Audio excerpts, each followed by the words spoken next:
Pagod naman. Ano pa naman yun? Ang dami na naman kalat dito sa harapan. Ba yan? Si Mang, di ba ilang ulit ko nang sinabi sa'yo, hindi basurahan yung harapan ng bahay ko. Hoy, excuse me ha. Hindi ako yung nagkalat dyan. Yung hangin nalipad siguro dyan sa bakuran mo. Anong hindi? Tingnan mo nga hanggang dito ba naman sa harap ng bahay ko? May lilipad pa yan? Baka sinadya mo.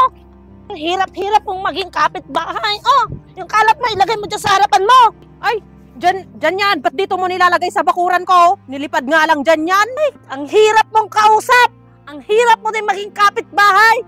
May saltik ka. Sinong may saltek? Ikaw. Kung gusto mo ko rin, ipapader mo yan. Hindi hanggang do sa taas para hindi na tayo nagkikita. Kung ako lang din, ayaw din kitang maging kapitbahay. Ang hirap mo din kausap. Ikaw kitang-kita na nga yung ebidensya na mga pinagdamuhan yung mga kalat dito sa harapan ng bahay namin. Kung kaya ko lang magpapader, pinapaderan ko na yan. Pati ikaw, papapaderan ko na. Pati bunganga mo, ipipinisin ko na. Kakainis na kapitbahay to. Ganyan talaga yung mga inggirera kasi dito sa bakuran ko malinis. Samantalang yung sayo ang sukal-sukal kaya naiinggit ka sa akin. Hindi ako ingkitera.